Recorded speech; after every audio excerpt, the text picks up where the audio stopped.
अस्सलाम वालेकुम व्यूअर्स। जैसे जैसे समर वेकेशन नजदीक आ रही है, बच्चों की एक्साइटमेंट बढ़ती चली जा रही है। वो बेसब्री से इंतजार कर रहे हैं और प्लान कर रहे हैं कि वो इन छुट्टियों को किस तरह से एंजॉय करेंगे। यकीनन उन्हें एंजॉय करने का हक हासिल है, लेकिन अगर पेरेंट और टीचर चाहें तो उन्हीं की उनके इस एंजॉयमेंट को, इस खेलकूद को, इस फन एक्टिविटीज को प्रोडक्टिव भी बना सकते हैं और वो उनको वो सब कुछ सिखा सकते हैं जो रूटीन क्लास में, ट्यूशन में उनके लिए मुमकिन ना हो। वो किस तरह से, तो ये भी आप मुकम्मल वीडियो देखें, इसमें आपको बहुत सी टिप्स मिलेंगी, टीचर्स के लिए भी, पेरेंट्स के लिए भी। तो सबसे पहले स्कूल के रोल के बारे में जानते हैं कि स्कूल का इस सिलसिले में क्या रोल हो सकता है। स्कूल का ये रोल हो सकता है कि वो होमवर्क में क्वांटिटी के बजाय क्वालिटी का ख्याल रखे। इस तरह का होमवर्क दे जो क्वालिटी वाइज, स्टैंडर्ड वाइज बेहतर हो। ये ना हो कि बेमकसद बहुत ज्यादा होमवर्क दे दिया जाए और वो पढ़ाई की जानिब ना चाहते हुए भी वो उसे एक बोझ समझ के उतारते रहें। तो उनके लिए टिप्स है कि वो इस तरह का होमवर्क दें जिसमें मसलन अगर बच्चा कहीं पिकनिक पे जा रहा है, किसी रिलेटिव्स के घर जा रहा है, कुछ खेल रहा है, तो उससे ये कहा जाए कि वो उसी को अपनी वर्डिंग में ऐसे की शक्ल में लिखे, पॉइंट्स की शक्ल में लिखे, उर्दू में, इंग्लिश में, अपनी लैंग्वेज में लिखे। इस तरीके से ये होगा कि उसकी राइटिंग स्किल्स बढ़ेगी। और आफ्टर वेकेशन जब फर्स्ट डे हो तो बच्चों को ये कहा जाए कि आप इसी एक्टिविटीज जो जो आपने की थी उनको पढ़ के सुनाइए, उनको एक्सप्लेन कीजिए। तो वो खुशी में, एक्साइटमेंट में बताएगा, उसमें कॉन्फिडेंस बढ़ेगा, दूसरे बच्चों की लिसनिंग एबिलिटी बढ़ेगी, स्किल्स बढ़ेगी और उसकी स्पीकिंग स्किल्स बढ़ेगी। उससे पहले राइटिंग स्किल्स बढ़ेगी। तो ये एक अच्छी प्रोडक्टिव एक्टिविटी होगी। इसी तरह से बच्चों को यह कहा जाए कि वो कोई चार्ट पेपर बना लें, जो चार्ट पेपर आप बाद में क्लास में हैंग कर सकें, जो एक टीचिंग एड के तौर पे यूज हो सके। और जो एक्स्ट्रा चार्ट पेपर हो वो स्कूल में आप एक इस तरह का कॉर्नर बनाएं जिसे रिसोर्स रूम का नाम दीजिए। उस रिसोर्स रूम में एक्स्ट्रा चार्ट पेपर आप हैंग कर दीजिए। और जब कोई टीचर किसी क्लास में पढ़ा रहा हो और उससे रिलेटेड उसे टीचिंग एड या वो डायग्राम की नीड हो तो वो वहां से ले आए। इस तरीके से बच्चे की भी हौसला अफजाई होगी और टीचर्स का टाइम भी सेव होगा। उनको प्रोजेक्ट वर्क दे सकते हैं। हैंड राइटिंग इंप्रूव करने के लिए आप उन्हें होमवर्क के लिए राइटिंग दे दीजिए कि आप इतने पेज की राइटिंग करें, लेकिन उससे पाबंद कीजिए और पेरेंट्स को कहिए कि वो इसको मेक श्योर करें कि वो रोजाना मैक्सिमम सिर्फ एक पेज करे। क्यों? क्योंकि जब वो एक से ज्यादा पेज करेगा तो उसकी स्पीड तेज होगी, और स्पीड तो तेज होगी लेकिन हैंड राइटिंग किसी भी तौर पे उसकी इंप्रूव नहीं होगी। ड्यूरिंग क्लासरूम अगर वो ज्यादा लिखना होता है और एक फिक्स टाइम में लिखना होता है तो उसकी राइटिंग इंप्रूव नहीं होती। अगर वो बना बना के लिख रहा होता है तो हर कोई इससे ये कहता है कि आप बहुत ज्यादा स्लो लिखते हैं और वो बाकी क्लास से पीछे रह जाता है या रह जाती है। तो लिहाजा जब वो घर पे वेकेशन के दौरान स्लो स्लो लिखेंगे तो उससे उनकी क्वालिटी बढ़ेगी, हैंड राइटिंग बेहतर होगी और हैंड राइटिंग बेहतर होने के बाद फिर ऑटोमेटिकली स्पीड भी बढ़ना स्टार्ट हो जाएगी। तो समर वेकेशन एक बेहतर मौका है हैंड राइटिंग को इम्प्रूव करने के लिए। उससे राइटिंग बुक दिला सकते हैं और नेट पे भी इस तरह की टिप्स होंगी कि आप किस तरह से राइटिंग इंप्रूव कर सकते हैं।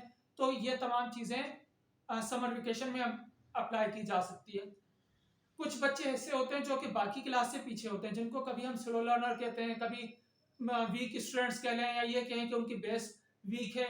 और जब हम क्लास में समझा रहे होते हैं तो वो बाकी बच्चों के साथ नहीं चल रहे होते हैं, या तो हमें उन्हें अलग से समझाना पड़ता है या फिर उनको इग्नोर करना पड़ता है। तो ये समर वेकेशन बेहतर वक्त है कि स्कूल ऐसे बच्चों को आइडेंटिफाई करे और आइडेंटिफाई करने के बाद समर वेकेशन में उनकी 1 आवर की, 2 आवर की एक्स्ट्रा क्लास ले, चाहे उसका ड्यूरेशन 1 वीक हो, 2 वीक हो। और उसमें से पहले वो एरियाज आइडेंटिफाई करें जो स्कूल मैनेजमेंट को बताएं, उनके पेरेंट्स को बताएं कि इस टाइम में हम इन एरियाज पे काम करेंगे और इस टाइम के बाद ये एरियाज को ओवरकम कर लेंगे और बाकी उसको मेजरेबल होना चाहिए। तो इस तरीके से जब वो आफ्टर वेकेशन वो स्टूडेंट्स आएंगे तो वो भी बाकी क्लास के साथ चल सकेंगे। तो इस तरह से रेमेडियल क्लास का अरेंजमेंट किया जा सकता है। इसके अलावा अब हम आ जाते हैं कि पेरेंट्स का इस सिलसिले में क्या रोल होना चाहिए।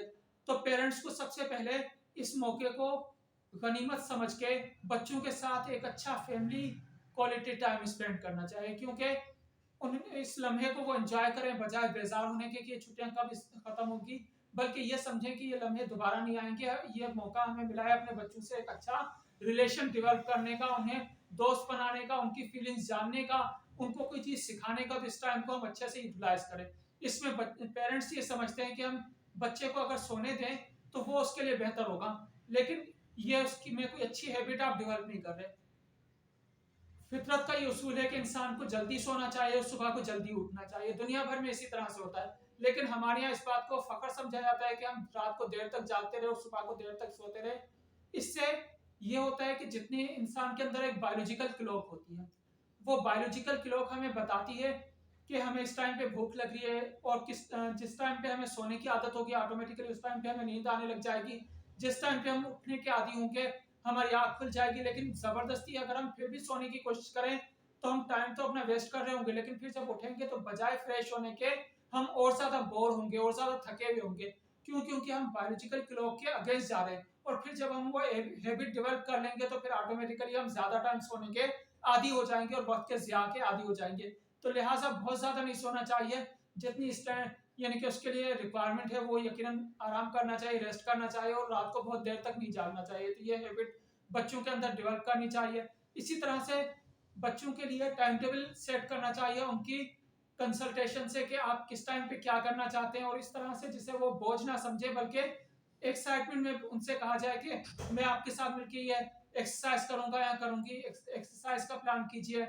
उन्हें मुख्तलिफ हॉबीज के बारे में बताएं कि जिस तरह से गार्डनिंग हो सकती है जिसमें पौधे लगाना हो सकते हैं, कोई और एक्टिविटी हो सकती है, कोई और हॉबी हो सकती है, फोटोग्राफी हो सकती है, कुकिंग हो सकती है, आर्ट एंड ड्राइंग हो सकती है, म्यूजिक हो सकता है, या कैलीग्राफी हो सकती है, खत्ताती हो सकती है। तो कोई भी उसके लिए हॉबी आप सेट कर लीजिए जिसमें उसका इंटरेस्ट हो। कोई स्पोर्ट्स एक्टिविटी हो सकती है, टाइकोंडो हो सकता है, या कोई भी गेम सिखाना हो गया, कोई स्किल सिखाना हो गई। तो इस तरीके से आप उनकी मर्जी से उनके लिए एक हॉबी डिसाइड कीजिए और इस टाइम को वो यूटिलाइज करें जो उनके लिए आगे चल के फ्यूचर में बेनिफिशियल होगी। इसी तरह से उन्हें कोई लैंग्वेज सिखाइए। ज़्यादा बेहतर होगा कि उन्हें इंग्लिश लैंग्वेज की स्किल्स बेहतर कीजिए। उनके साथ कोई एक टॉपिक रख लीजिए जिसमें आप जो चाहते हैं कि वो लैंग्वेज उनकी इन्हांस हो, उसमें स्किल्स बेहतर हो, उसमें एबिलिटी बढ़े। तो उसमें उस लैंग्वेज में उनसे बातचीत कीजिए, कोई टॉपिक रख लीजिए, विकेबलरी इंप्रूव कीजिए, ग्रामर इंप्रूव कीजिए। तो इस तरीके से इस टाइम को आप यूटिलाइज कर सकते हैं। उन्हें किसी लैंग्वेज सेंटर में भी आप एडमिशन दिला सकते हैं, लेकिन आप अपने घर में भी इस तरह का एनवायरनमेंट क्रिएट कीजिए। इससे सिर्फ आप बच्चों को नहीं सिखा रहे होंगे बल्कि आप भी बहुत कुछ सीख रहे होंगे। तो लिहाजा ये एक बेहतर एक्टिविटी हो सकती है। बच्चों को आप लाइब्रेरी लेके जाइए, उनको बुक्स पढ़ने की आदत डेवलप कीजिए। जब वो लाइब्रेरी जाएंगे तो उनको बुक्स पढ़ने का शौक पैदा होगा और उनके सामने आप खुद भी बुक्स पढ़िए। फिर इस तरीके से बच्चे जो देखते हैं वही वो करते हैं। तो वो बुक्स पढ़ेंगे, उन्हें स्टोरी बुक्स ला के दीजिए। जब वो बुक्स पढ़ेंगे उसके बाद उनसे ये कहिए कि वो स्टोरीज आपसे शेयर करें, अपने बहन भाइयों से शेयर करें। तो जब वो स्टोरी सुनाएंगे तो उससे भी उनके अंदर कॉन्फिडेंस बेहतर होगा। उनका जीके करंट अफेयर बेहतर बनाने की कोशिश कीजिए, उसके हवाले से बुक्स ला के दीजिए।